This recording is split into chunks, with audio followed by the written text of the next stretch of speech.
Why? The first $5,000 feels impossible, but the next $50,000 gets easier. You ever open your bank app, look at your savings account, and it says something like $312.47, and you tell yourself, okay, this month I'm serious.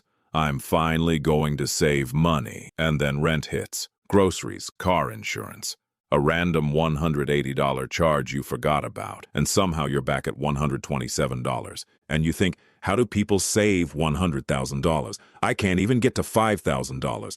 If that's you, that's literally most people. My name is Zach, and I spend way too much time thinking about why building wealth feels so hard at the beginning and so much easier later on. If you're someone who feels stuck trying to save your first few $1,000s and wonders if you're just bad with money, make sure to hit the subscribe button and give this video a thumbs up if this helps you out. Because today we're going to break something down that almost nobody explains properly. Why the first $5,000 feels impossible, but the next $50,000 gets easier.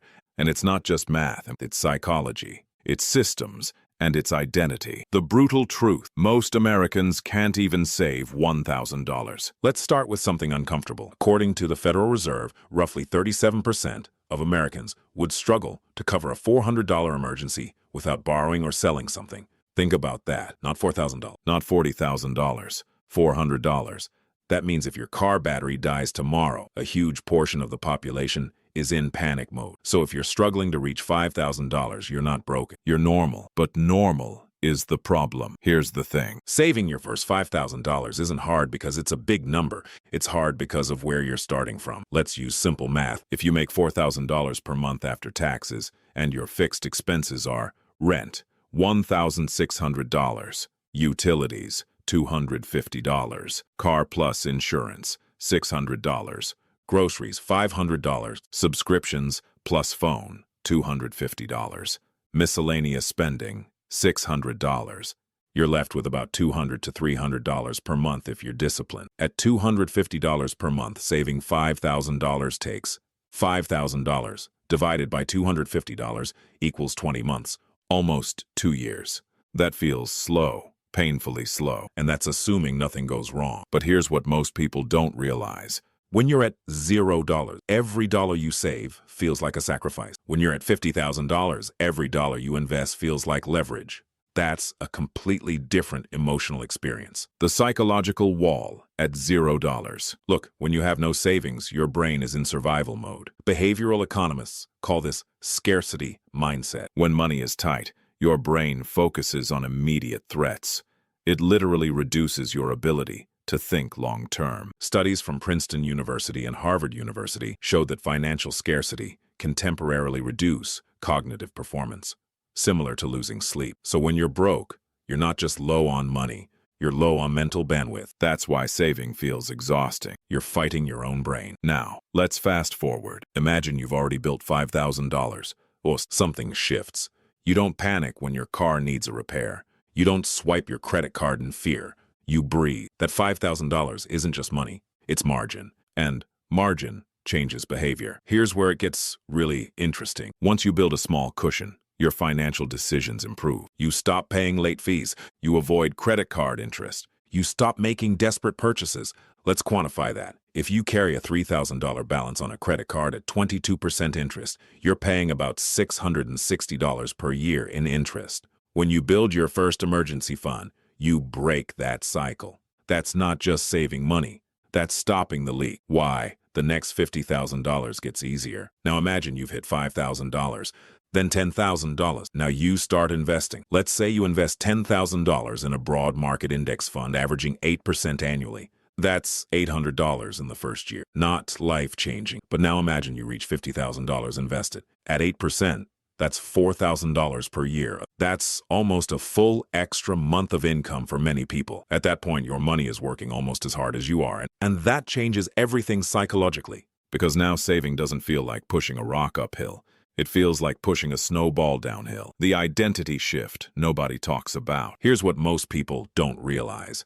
The first $5,000 is about proving to yourself that you're capable. The next $50,000 is about system. When you're broke, you rely on willpower. When you're building wealth, you rely on automation, automatic transfers, automatic investing, automatic increases. Willpower is fragile. Systems scale. That's why wealthy people don't wake up every month debating whether to invest. It's already happening. But Zach, I don't make enough. Now you might be thinking, this sounds great, but I don't make enough money to save. Okay, let's address that honestly. Income matters, but expenses and behavior matter just as much. According to the U.S. Bureau of Labor Statistics, the average American household spends thousands per year on dining out, subscriptions, impulse retail, car upgrades. Individually, none of these are evil. Collectively, they delay your first $5,000 by years. Here's the math. Cut $15 per day. That's $450 per month. That's $5,400 per year. Your first $5,000 could happen in 12 months instead of 24. Same income, different priorities. The three forces making the first $5,000 hard. Let me break this down clearly. 1. No momentum at $0. Growth is 100% dependent on you. At $50,000, growth comes partly from the market. Momentum matters. 2. Emergencies reset you. Without a buffer, one $800 surprise expense wipes out months of progress. That's demoralizing. Most people quit here. 3. Identity conflict. If you've always seen yourself as bad with money, saving feels unnatural. But once you hit $5,000, your identity shifts. You're now someone who saves. That's powerful. A story that explains everything. I once talked to a guy, mid-30s, decent job, always broke. He said, I just can't get ahead. We looked at his numbers. He made $5,500 per month, spent $5,400. Not outrageous spending, just drifting. We created one rule: save $300 automatically on payday, not what's left over. First, it took him 17 months to hit $5,000. But here's what happened after. He didn't stop. He increased it to $500, then got a raise, started investing. 3 years later, he crossed $60,000. Same guy, same job market, different system. The hardest part wasn't $60,000.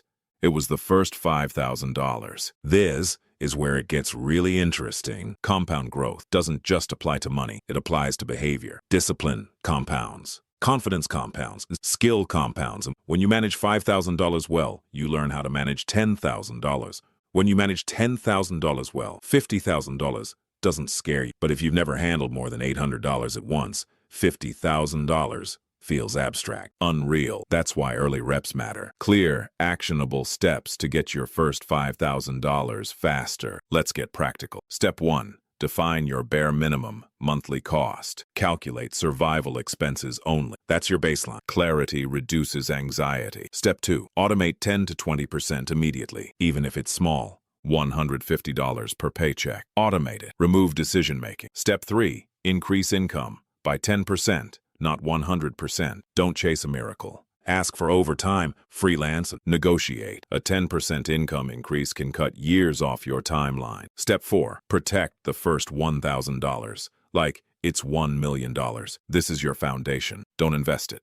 Don't gamble it. Stability first. Step 5. Track net worth monthly. Not daily. Monthly. You need to see progress. Progress fuels momentum. The real reason it feels impossible, it's not the number, it's the silence. Nobody celebrates $3,200 saved. Nobody claps for $4,700. But that phase builds the muscle. And here's the ironic part. Once you hit $50,000, people will assume you're good with money. They won't see the nights you skip takeout, the discipline, the boredom, the slow grind. Final thought. The first $5,000 is hard because it's pure effort. The next $50,000 is easier because it's effort plus momentum. And once momentum kicks in, wealth stops feeling impossible. It starts feeling inevitable. So if you're sitting at $312.47 right now, good, you're at the beginning, not the end. Build the first brick, then the next. And one day you'll look back at $5,000 and laugh at how impossible it once felt. If this helped you see money differently, hit subscribe. Because next week, we're breaking down why $100,000 changes your life more psychologically than financially. And trust me, that one's going to challenge everything you think you know.